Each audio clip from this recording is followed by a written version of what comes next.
Hello traders and smart investors. आज के इस वीडियो में हम बात करेंगे अडानी पोर्ट्स कंपनी के बारे में। इस कंपनी ने अभी ही अपना 52 वीक्स हाई टच किया है। अभी इसके सेल्स, इसके प्रॉफिट एंड इसका ईपीएस, इसका जो ओवरऑल फंडामेंटल्स है वो क्या कह रहे हैं एंड इसमें कितना पोटेंशियल है, इसमें हमें किस तरह की रैली या फिर डाउन ट्रेंड देखने को मिल सकता है, उसको हम डिस्कस करेंगे। तो अगर आपको ऐसी ही रिसर्च बेस्ड लॉजिकल एनालिसिस जो स्टॉक्स की पसंद है तो अभी मेरे इस चैनल को सब्सक्राइब करें एंड वीडियो को लाइक करें, क्योंकि नए चैनल पर वीडियो लाते रहने के लिए जो मोटिवेशन चाहिए वो आपके एक सब्सक्राइब करने से ही हमें मिलता है। तो हमें सपोर्ट करें एंड चलिए चलते हैं इसकी एनालिसिस के लिए। तो सबसे पहले मैं आपको स्क्रीनर पर लेकर चलता हूँ। ये मैंने यहाँ पर स्क्रीनर पहले से ओपन कर रखा है। तो यहाँ पर अगर हम देखें तो ये कंपनी का नाम है Adani ports and special economic zone. So basically ये जो कंपनी है ये पोर्ट से रिलेटेड कंपनी है एंड इसका बिजनेस जो है पोर्ट ऑपरेशन से ही रिलेटेड है। मींस पोर्ट्स पर क्या होता है कि जो भी वाटर पोर्ट्स होते हैं, यानी कि जो समुद्र के किनारे जो पोर्ट्स होते हैं जिनको हिंदी में बंदरगाह कहते हैं, तो वहाँ पर अलग अलग लाइक अक्रॉस द बर्ड से शिप्स आते हैं एंड वो ड्राई फ्रूट्स, कॉटन, कपड़े हो गए, पेट्रोलियम प्रोडक्ट हो गया या फिर क्रूड हो गया जो कि रशिया से आता है, अमेरिका से आता है, ईरान से आता है, सऊदी से आता है। तो ऐसी जितनी भी डिफरेंट डिफरेंट चीज़ें जो भी हम इंपोर्ट करते हैं वो सारी चीज़ें हमारे पास लाइक शिप्स के और कंटेनर्ड शिप्स के लाइक जरिए पोर्ट्स पर आती हैं एंड पोर्ट्स से वो ट्रेन,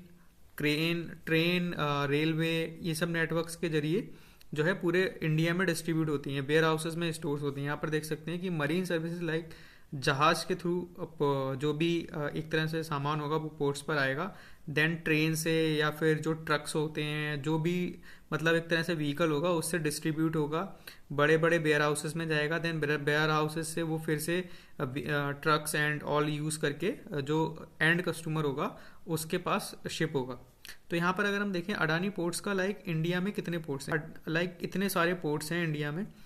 ये लाइक एक तो मुंद्रा पोर्ट जो बहुत ही ज़्यादा फेमस है गुजरात में, दहेज पोर्ट ये भी गुजरात में है, हजीरा पोर्ट ये भी गुजरात में है, और इनको मोरमुगाओ ये जो मुंबई का पोर्ट है वो भी इनको ही मिला है।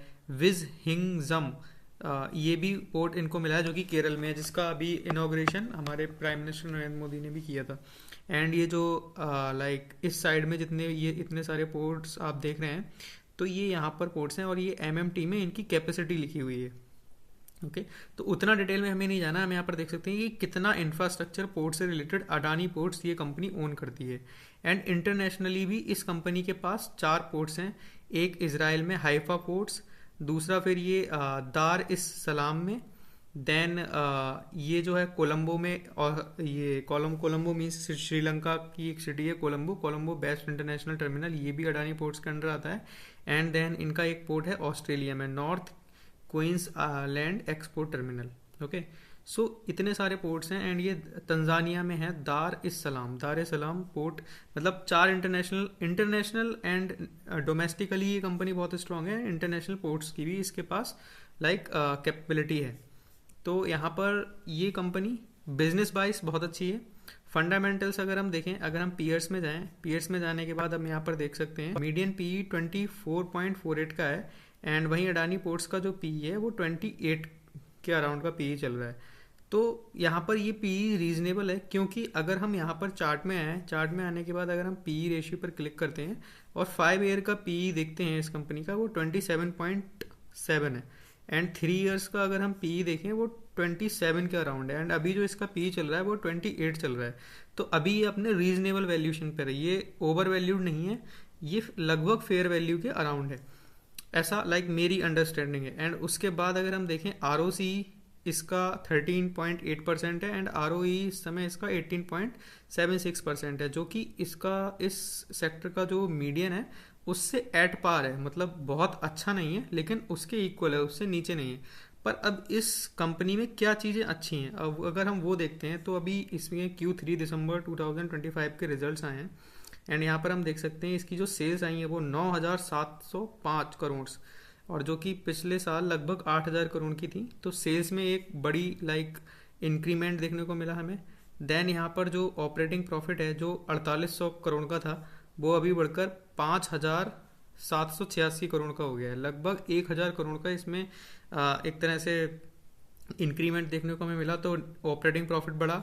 फिर हम देख सकते हैं प्रॉफिट बिफोर टैक्स, जो कि पहले 3000 के अराउंड था, अभी 3600, यानी कि लगभग 20% इसमें इंक्रीज हुआ है नेट प्रॉफिट बिफोर टैक्स में। एंड अगर हम देखें नेट प्रॉफिट इनका दिसंबर 2024 में 2500 के करोड़ के आसपास था, वो इस समय इनका 3000 के आसपास है। तो यहाँ पर लगभग 20% का नेट प्रॉफिट में इंक्रीमेंट हुआ है। वहीं इसका जो ईपीएस है वो भी इंक्रीज हुआ है, उसमें भी लगभग 20% का इंक्रीमेंट हुआ है, जो कि 11.67 के अराउंड था और जो कि अभी 13.25 हो गया है। तो ओवरऑल इस कंपनी के फंडामेंटल्स हमें अच्छे दिख रहे हैं। अगर हम यहाँ पर पीएनएल स्टेटमेंट पे आ जाएं एंड यहाँ पर देखें तो टीटीएम में हम देख सकते हैं इसका जो सेल्स है वो ऑल टाइम हाई पर है, इसका जो नेट प्रॉफिट है वो भी ऑल टाइम हाई पर है, इसकी जो ईपीएस चल रहा है इस समय 57 के अराउंड, ये भी ऑल टाइम हाई पर है। तो इस कंपनी में अभी चीज़ें काफ़ी बेटर हैं, फंडामेंटल्स काफ़ी बेटर साइड में है। अगर हम सेल्स ग्रोथ के नंबर देखें तो आप देख सकते हैं सारे डबल डिजिट में हैं। टीटीएम में तो all time high sales growth हुई है 24%।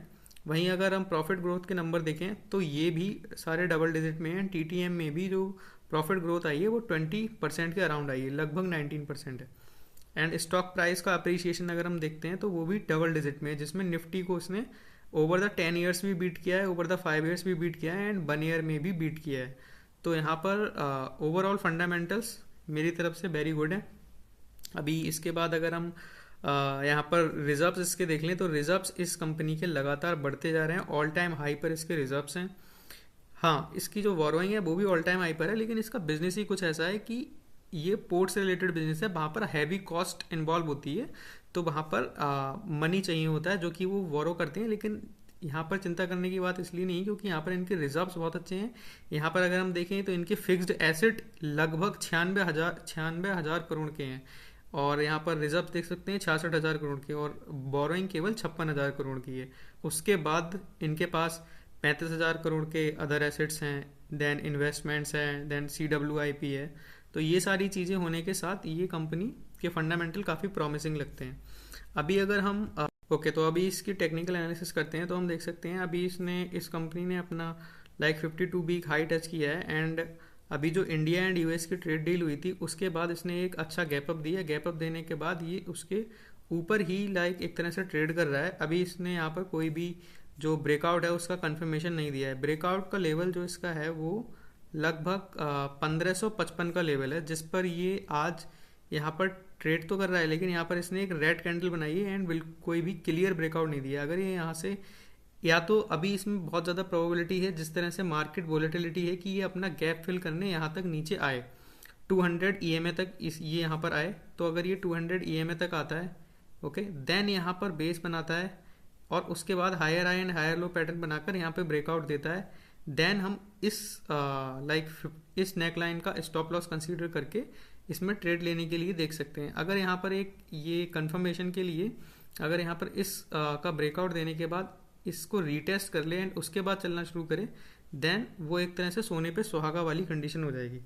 ओके, तो बेस यहाँ पर जो बनाएगा ये कुछ ऐसे बनाएगा, जैसे यहाँ पर भी इसने एक हायर एंड हायर लो का पैटर्न बनाया, पर यहाँ से ये रिजेक्ट हो गया। रिजेक्ट होने के बाद यहाँ पर 200 EMA तक आया एंड 200 EMA पे बेस बनाने के बाद यहाँ से चलना स्टार्ट किया। चलना क्या है, यहाँ पर ये बेस बना ही रहा था, तब तक ये इंडिया यूएस की जो ट्रेड डील वाली न्यूज़ आई उससे जस्ट इसमें गैप अप हो गया है। तो बहुत ज़्यादा चांसेस हैं ये गैप फिल करने आए, और अगर ये यहाँ से ही ब्रेकआउट दे देता है ना, यहाँ से डायरेक्ट ब्रेकआउट दे देता है, तो हमें वेट करना चाहिए कि वो ब्रेकआउट फेकआउट ना हो। अगर यहाँ से ब्रेकआउट आता है और उसके बाद ये यहाँ पर आकर दोबारा से बाउंस बैक देता है, देन हम इसमें ये जो नेक लाइन होगा उसका स्टॉप लॉस के साथ इसमें ट्रेड ले सकते हैं एंड देन उसको ट्रेल कर सकते हैं ट्रेलिंग स्टॉप लॉस के साथ। जो ये हायर हाई पैटर्न बनाएगा, higher high higher low pattern बनाएगा, उसके जो लोज होंगे उसके साथ उसको ट्रेल कर सकते हैं। सो ये इसमें ओवरऑल स्ट्रेटजी रहेगी। एंड अगर हम इस कंपनी का इस ओवरऑल कंपनी का अगर हम हिस्टोरिकल पैटर्न देखें तो हम देख सकते हैं कि इसमें बेसिकली होता क्या है। इसको मैं थोड़ा पीछे ले चलता हूँ।